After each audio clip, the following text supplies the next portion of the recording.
Let's begin the topic. Discovering Tut, the saga continues. तूतनखामेन एक बड़ा famous नाम है इतिहास में, एक ऐसे सम्राट के बारे में जो अपनी टीन एज में ही गुजर गया। कई लोगों की जिंदगियां रहस्यमय होती हैं, कुछ लोगों की मौत रहस्यमय होती है। जैसे हमारे हिंदुस्तान के कॉन्टेक्स्ट में संजय गांधी एक बड़े नाम थे, राजीव गांधी के छोटे भाई। लाल बहादुर शास्त्री जो सेकंड प्राइम मिनिस्टर रहे हैं, इन लोगों की जो मौतें हैं वो रहस्यमय रही हैं। हिटलर जो जर्मनी का तानाशाह था, उसने आत्महत्या की या उसकी गर्लफ्रेंड ने उसे गोली मारी। इन दो बातों में विवाद रहता है, यानी क्लियर नहीं है कि कैसे वो मरा था, बस ये क्लियर है कि वो मरा था। तो तूतनखामेन या टुट जो है ये भी कम उम्र में चला गया, तो इसके मौत के रहस्य को एक्सप्लोर करने की कोशिश कई बार की गई। तो ये जो चैप्टर है ये उसी के बारे में है, डिस्कवरिंग टुट, यानी टुट की खोज। The saga of the saga continues, जो रहस्य है वो बरकरार है। क्या रीजन हो सकता है? He was a teenager, just a teenager, when he died. जब मरा तो टीन एज का था, मतलब टीन एज कहाँ से होती है? 13 से शुरू टीन होता है, 12 के बाद 18 आता है ना। 13, 14, 15, 16, 17, 18, 19, उसके बाद 20 हो जाता है। यानी टीन कहाँ से? 13 से लेके 19 तक, यानी किशोर वय जिसको बोलते हैं, किशोरावस्था, एडोलसेंस पीरियड। तो जब वो टीनेजर था तभी वो मर गया था। The last air, that is not a hair, heir, the last heir of a powerful family that had ruled Egypt and its empire for centuries.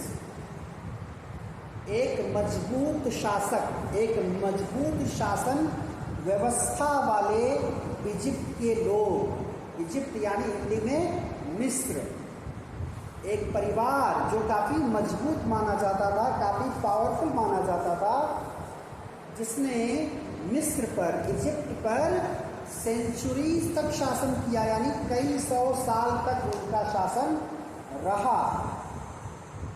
उस परिवार से बिलोंग करता था टुट। He was laid to rest laden with gold and eventually forgotten.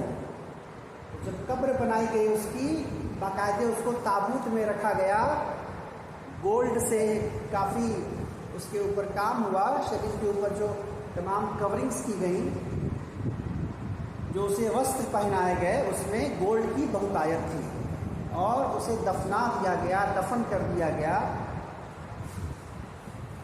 और जैसा कि मैं बहुत पहले बता चुका हूँ, अगर किसी को लगता है कि वह बहुत महत्वपूर्ण है तो इस गलतफहमी से, इस खुशफहमी से बाहर निकल जाना चाहिए। हम अपने आसपास जब देखेंगे तो हमें इस बात का एहसास पूरी तरह से हो जाता है।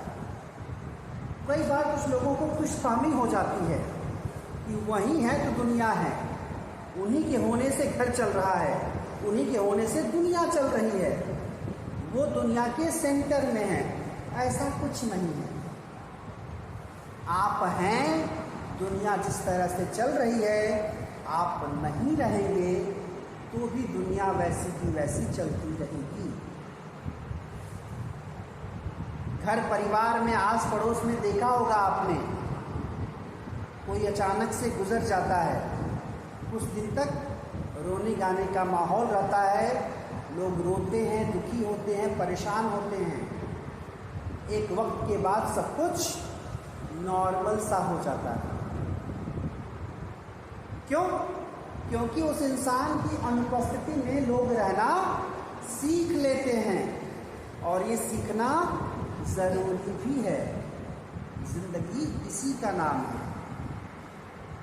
जो चला गया उसके पीछे पीछे लगे रहें, ये जीना नहीं है, ये जिंदगी नहीं है।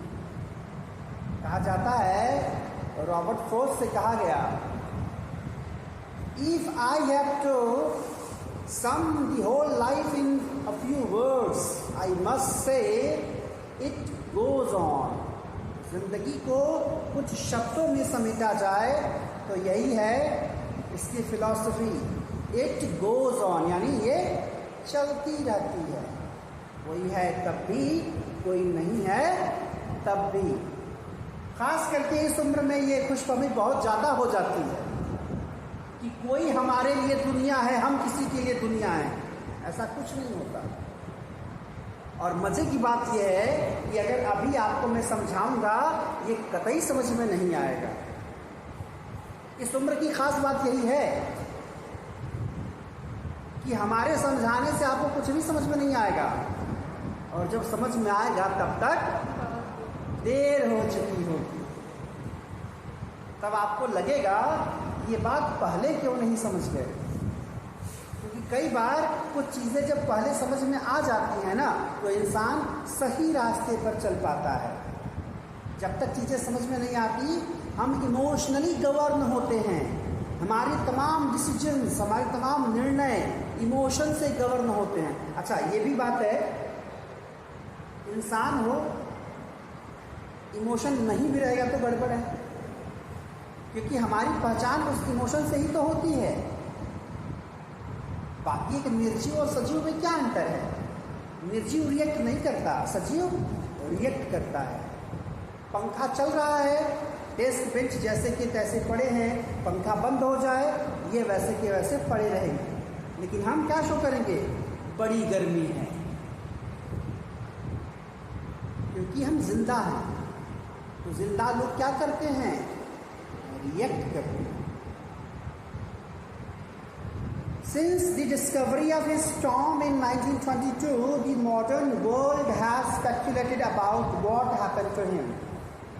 1922 में फिर से टूट का टॉम खोजा गया, मकबरा जहां दफनाया गया था, और तब से लोग इस बात पर बहुत सोचने विचारने लगे कि आखिर उसको हुआ क्या था।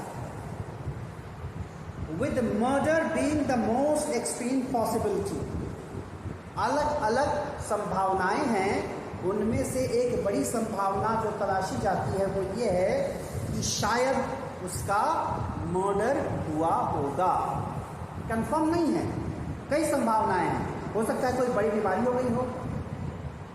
कई संभावनाओं में एक संभावना ये है कि शायद उसका मर्डर किया गया होगा।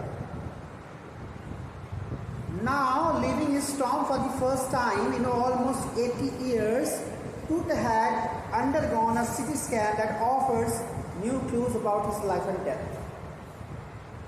Normally, जिंदा इंसान के दिमाग में कहाँ कोई गड़बड़ी है, कोई दिक्कत है, ये जानने के लिए उसके ब्रेन का CT स्कैन किया जाता है। तो CT स्कैन, अच्छा, मशीन की कितनी खूबसूरत बात है। मशीन ये नहीं कहती कि मेरे भीतर जिंदा इंसान डालो तभी रिजल्ट दूंगी मैं। इसी लाश को भी मशीन में डाला जाएगा तो जो रिजल्ट फिच कर पाएगी मशीन, वो फिच करके बता देगी। तो पहली बार 80 साल तक भाई साहब कब्र में रहे। जब उनकी कब्र खोदी गई तो अल्टीमेटली वहां से उनको निकाला गया और उनका CT स्कैन किया गया। कुछ गूढ़ बातें पता चल जाए। अच्छा, बहुत इंटरेस्टिंग बात है। कई बार ऐसा होता है कोई इंसान एक पर्टिकुलर एज में, एक पर्टिकुलर पीरियड में मर जाता है, तो कई कारणों की तलाश नहीं हो पाती, क्योंकि उस समय एक पर्टिकुलर मशीन या कोई एक पर्टिकुलर डिस्कवरी या इन्वेंशन नहीं हुआ रहता। समय बीतने के साथ जब वो खोज हो जाती है तो उससे फर्दर इन्वेस्टिगेट किया जा सकता है। शर्त यह है कि शरीर सलामत रहे। तो मिस्र वाले इसमें तो बहुत आगे थे, मसाला लगा लगा के जो है शरीर एकदम तरोताज़ा रखते थे। मम्मी का जो कॉन्सेप्ट है वहाँ पर, घर वाली मम्मी नहीं, मम्मी का जो कॉन्सेप्ट है मिस्र में, लाशों को मसाला लगा करके सुरक्षित रखा जाता था। वे लोग मरने के बाद के जन्म या आफ्टर लाइफ में विश्वास करते थे, उनको बड़े ढंग से रखा जाता था। हमारे यहाँ भी ऐसा होता है। क्या होता है, जब हम अंतिम संस्कार के लिए ले जाते हैं शव को, तो क्या करते हैं ले जाने से पहले? नहलाते हैं। कितनी इंटरेस्टिंग बात है सोचने वाली। नॉर्मली कोई सामान जो हमारे प्रयोग का नहीं रह जाता, हम क्या करते हैं, उसको उठा के फेंक देते हैं। कोई सामान पुराना हो गया, टूट टाट गया, तो क्या करते हैं, उसको उठा के फेंक देते हैं कहीं कूड़े के ढेर पर। लेकिन इंसानी शव के साथ हम ये नहीं करते। जब प्राण निकल गए तो शरीर रह गया, नाम खत्म, रिश्ता खत्म। अब वो केवल शरीर है, उसको अल्टीमेटली क्या करना है, आपको डिस्पोज ही कराना है उसको। लेकिन उसके पहले कोई जोक मार रहा हूं क्या मैं? तो हमेशा दांत दिखाना जरूरी है क्या? आओ कर ले रिकॉर्डिंग तुम्हारी भी। तो अब शरीर को नहलाना होता है, नहलाने की प्रक्रिया होती है। बाकायदे अगरबत्ती वगैरह जला करके भी जो है रखा जाता है वहाँ पर, और तमाम क्रियाएं होती हैं, माला चढ़ाई जाती है। और सबसे महत्वपूर्ण बात जो है वो ये है, पता नहीं तुम लोग को पता है कि नहीं, कि जब तक कोई इंसान जिंदा है, तुम सम्मान करो ना करो, तुम्हारा बड़ा है, तुम्हारा छोटा है, कोई भी है, मरने के बाद उसकी श्रेणी पूर्वजों में हो जाती है, वो पूर्वज हो जाते हैं। और जैसे ही पूर्वज हो जाते हैं वो पूजनीय हो जाते हैं, फिर उनकी पूजा की जाती है। अभी तो पितृपक्ष चल रहा है, देख रहे होगे क्या चल रहा है, कैसे क्या होता है, बाकायदे फोटो लगा करके पूजा वगैरह की जाती है। ये संस्कार है। जो नहीं है उनको सम्मान देने का संस्कार। तो मिस्र में क्या होता है, मिस्र में आफ्टर लाइफ में बिलीव करते हैं लोग, तो उनके साथ सारी व्यवस्था रखी जाती है, कपड़ा, खाने पीने का सामान, सब उनके साथ में दफन किया जाता है। उनका ये मानना है कि मतलब हम इनको जो है जब कब्र में लेटा कर जाएंगे तो फिर से ये जिंदा होंगे, इनको इन चीज़ों की ज़रूरत पड़ेगी। हो सकता है कि हम जैसे लोगों को ये सुनकर हंसी आए, लेकिन क्या हम वो काम नहीं करते? क्या हम भगवान को प्रसाद नहीं चढ़ाते? इस विश्वास के साथ केवल भगवान के सामने उसको रख दिया, उठा के हटा दिया और बोल रहे हैं कि प्रसाद है। क्यों भैया प्रसाद है? ये मान कर चल रहे हैं कि भगवान ने इसका भोग लगा लिया है, एक भी दाना कम नहीं होता। लेकिन ये मान कर चलते हैं कि भगवान ने इसका भोग लगा लिया है, तो अब हम ये खाएंगे तो ये प्रसाद कहलाएगा। तो सारा खेल कहाँ का है? यहाँ का है। सारा खेल इसका है कि आप क्या चीज़ें मानते हो और क्या नहीं मानते। कहते हैं ना कि मानो तो गंगा माँ है, ना मानो तो बहता पानी। तो हमारी श्रद्धा, हमारा विश्वास ये डिसाइड करता है। एक पत्थर रख करके पूजा करना शुरू कर देते हैं, देवता बना देते हैं। एक पत्थर को देवता कौन बनाता है? हम बनाते हैं, क्योंकि हमारी श्रद्धा है, हमने माना है कि इसमें ईश्वर का निवास है। हम इतने जड़ टाइप के लोग हैं, हम जिंदा लोगों में ईश्वर का निवास नहीं मानते, जबकि ईश्वर तो बहुत जीवंत होता होगा, बहुत ऊर्जा वाला होता होगा, लेकिन हमारी हिम्मत नहीं कि इंसान रूपी ईश्वर को एक्सेप्ट कर पाए। हम क्या करते हैं, विवेकानंद ने एक बड़ी अच्छी बात कही थी, मैं उस ईश्वर की पूजा करता हूं जिसे अनजान लोग मनुष्य करते हैं। ये बड़ी आश्चर्य की बात है ना। अगर मूर्तियों में भगवान हो सकते हैं, अगर पत्थरों में भगवान हो सकते हैं, तो इंसानों में क्यों नहीं हो सकते? क्या मेरी बात समझ में आई? मैं क्या कहना चाह रहा हूं? जो चीज जीवित नहीं दिख रही उसमें भगवान का वास है, तो जो चीजें, जो पशु, जो इंसान जीवित हैं उसमें भगवान का वास क्यों नहीं? प्रहलाद ने कहा था ना, मुझ में, तुम में, खड्ग खंभ में, हर जगह है भगवान। तो हमारा जो मूढ़ मन है वो निर्जीव चीजों में भगवान को मान लेता है, लेकिन सजीव चीजों में नहीं मान पाता, क्योंकि जिस दिन हम ये मान लेंगे उस दिन हम लोगों को परेशान करना, लोगों को चोट पहुंचाना, लोगों को गालियां देना, लोगों को कष्ट पहुंचाना, सब हमें बंद करना पड़ेगा। यहाँ तो दूसरों को परेशान करने में मजा आता है, आता कि नहीं आता है? जब बहुत गुस्सा हो तो मन होता है कि इसको क्या बोल दे, क्या सुना दे, और जब वो बोल देते तो बहुत मन में जो है सुकून मिलता है। जैसे अभी कुछ दिन पहले मैंने उसको सुनाया, तो उसको सुना तो मुझे अच्छा लगा, देखो फिर दांत दिखाना शुरू कर दिया उसको। है तो पुट भाई साहब का सीटी स्कैन हुआ 80 साल के बाद। उनको कहा गया कि बहुत आराम कर लिए, चलिए आप, मशीन बुला रही है आपको, आपका सीटी स्कैन किया जाता है। That offers new clues about his life and death. और उससे जो रिजल्ट्स आए उससे उसकी जिंदगी और मौत के बारे में कुछ नए तथ्य जो है मालूम हुए।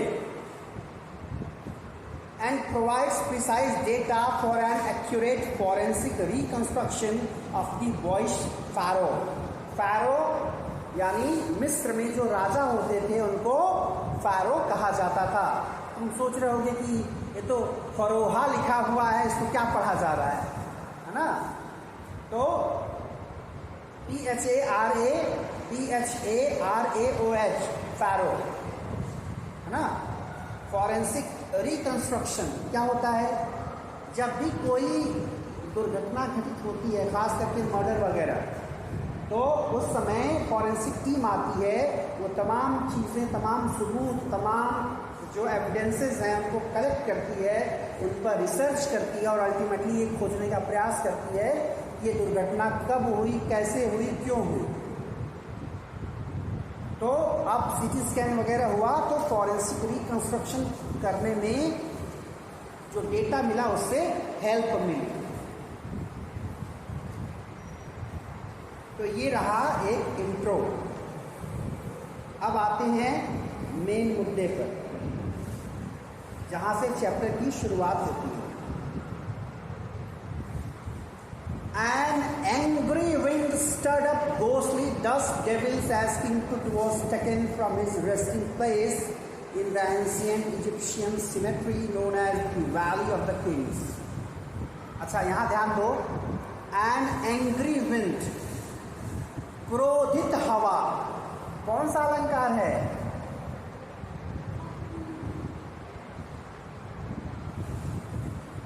क्रोधित हवा में कौन सा फिगर ऑफ स्पीच है?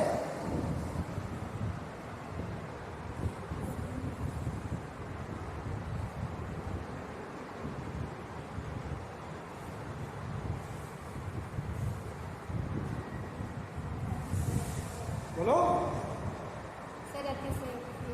अतिशयोक्ति है। हवा को इंसान के रूप में प्रेजेंट किया जा रहा है, मानवीकरण है। इंग्लिश में क्या बोलेंगे?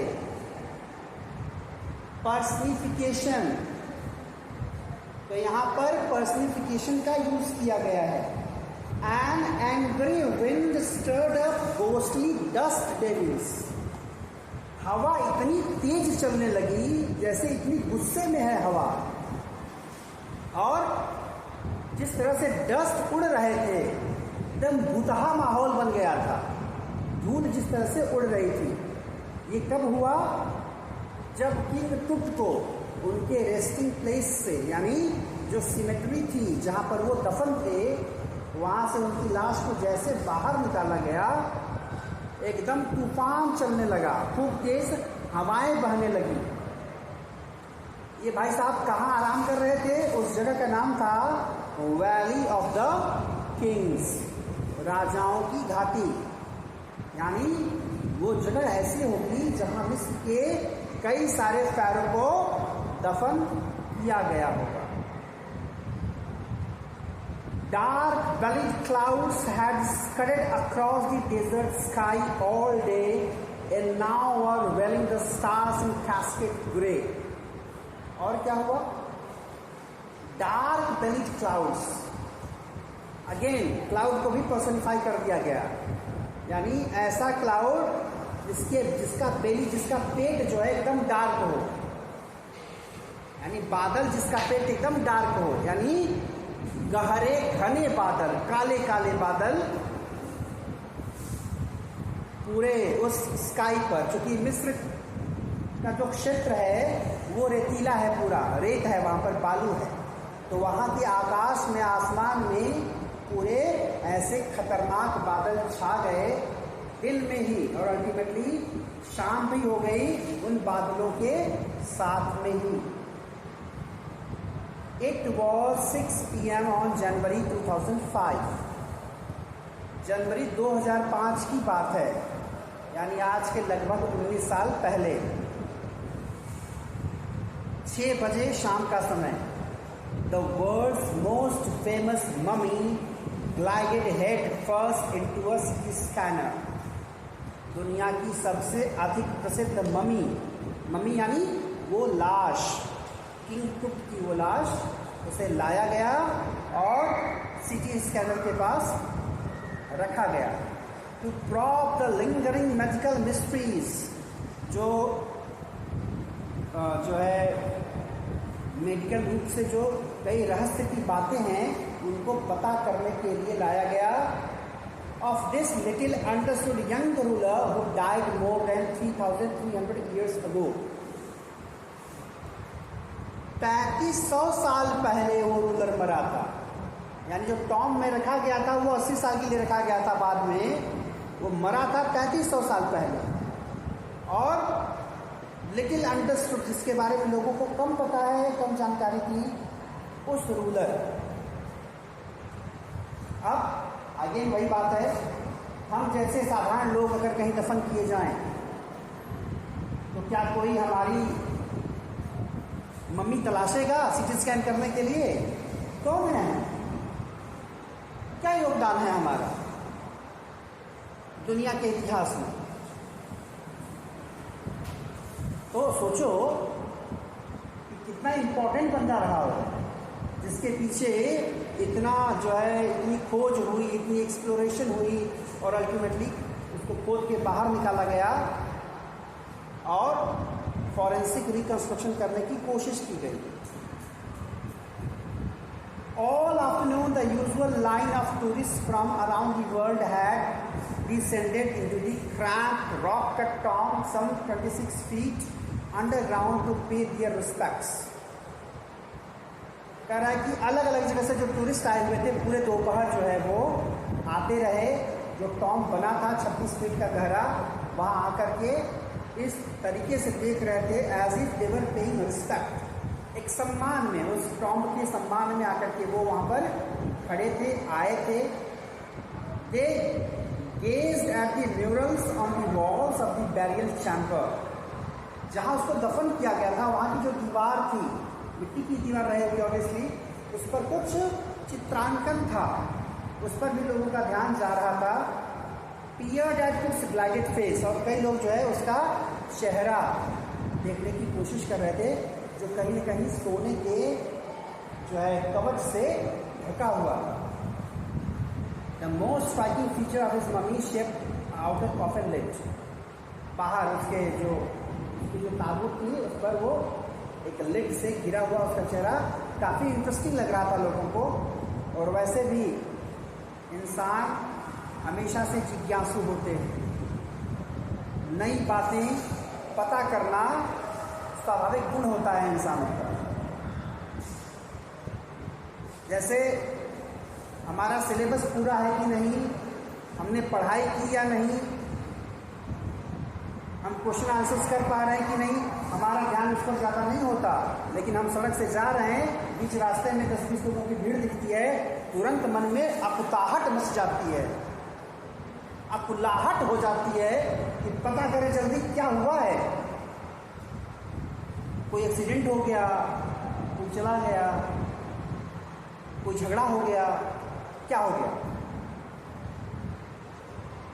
ये हमारी प्रवृत्ति है। Some visitors read from guide books in a whisper. कुछ विजिटर आए थे, साथ में किताबें लाए थे, जो कहीं घूमने के लिए किताबें जरूरी होती हैं, जानकारी होती है, तो कुछ लोग उसी को पढ़ रहे थे धीरे धीरे। Others stood silently. कुछ लोग बड़े चुपचाप खड़े थे, perhaps pondering Cook's untimely death in his late teens. शायद सब खड़े होकर के यही सोच रहे थे कि ये कैसे मरा होगा। Wondering with a shiver if Parva's curse, death or misfortune falling upon those who disturbed him was really true. और शायद कुछ लोग इस बात से भी डर रहे थे। एक शाप था। देखो इंटरेस्टिंग बात है, आज की क्लास की शुरुआत शाप वर्ड से ही हुई थी। कोई शाप मिल गया है क्या? और यहाँ देखो शाप की बात हो रही है। उस समय ये बात प्रचलन में थी कि जो भी फारो के टॉम को डिस्टर्ब करेगा, छुएगा, उसकी अनटाइमली डेथ हो जाएगी, वो मारा जाएगा। तो कुछ लोग इस बात से भी बड़े परेशान दिख रहे थे कि आप तो गए, यहाँ पर डिस्टर्ब किया जा रहा है, इसको पता चले जो मिसफॉर्च्यून है, जो कर्स है, वो हमारे ऊपर आ जाए और हम सारे जो है समय से पहले ही निकल लें। इस बात का डर था। जैसे हमारे यहाँ एक बगीचा है, वो बरगद है। बरगद समझते हो ना, पीपल तो देखे हो, बरगद कम लोग देखे होंगे। वैसे गांव के बच्चे तो जानते ही हैं। वो बड़े बड़े जो है उस पर लटके होते हैं तना, हाँ, पकड़ के झूल सकते हो उस पर। तो हमारे यहाँ जहाँ हमारा घर है, उससे 100 मीटर की दूरी पर एक बड़ा सा बगीचा है, उसमें कई सारे बरगद हैं। और मतलब रात में अगर जाओगे तो शायद अपने आप को सुरक्षित महसूस न करो वहाँ जाकर, ऐसी स्थिति है। एक दो देवी देवता का स्थान भी, लोकल देवी देवता हैं वहाँ पर, उनका अपना निवास है, पूजा पाठ होती है, लगभग जा करके लोग करते हैं। उसके बारे में मैंने सुना है, पता नहीं कितना सच है, लेकिन सुना है मैंने कि कुछ लोगों ने उसको ले करके उसको साफ सफाई करने की कोशिश की। कुछ काट खोद करके पेड़ जो है, जमीन काम के लायक बना दी जाए वहाँ की, लोग सफल नहीं हुए। मतलब कुछ ना कुछ मिस हैपनिंग हो जाती है, जो भी वहाँ के पेड़ को काटने की कोशिश करते हैं। तो कहीं ना कहीं ये तो होना चाहिए, मुझे लगता है। किसी भी पेड़ को काटने पर, खास करके वो पेड़ जो हमारा नुकसान नहीं पहुंचा रहे, अगर इस तरह की चीज़ें हों तो शायद बढ़िया ही रहेगा। लोग कम से कम उस डर से पेड़ों पर हाथ उठाना बंद कर देंगे, पेड़ों की कटाई रुक जाएगी। लेकिन ऐसा होता कहाँ है? तो कई बार कुछ बातें र्यूमर में उड़ा दी जाती हैं, कुछ बातें ऐसी फैला दी जाती हैं ताकि लोग उससे दूर रहें, उन चीज़ों को डिस्टर्ब न करें।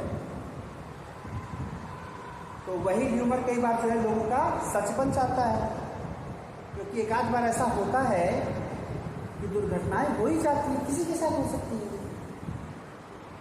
हो सकता है बाई चांस ही रहा होगा, जिसने कोशिश की होगी काटने की, उसके घर में कुछ गड़बड़ हो गया होगा, तो आदमी उसको उससे जोड़ देता है तुरंत कि हमने ऐसा किया था इसीलिए ऐसा हुआ, जबकि कोई ज़रूरी नहीं है कि ऐसा हो ही। लेकिन इंसानी दिमाग है, र्यूमर एक बार फैल गया, दिमाग में बैठ गया, तो फिर तुमको वैसा ही महसूस होगा। एक रास्ता है इसके बारे में तुम्हें कुछ नहीं पता है, तुम रात के 12 बजे वहां से आ जा सकते हो, बशर्ते कोई इंसान न मिले।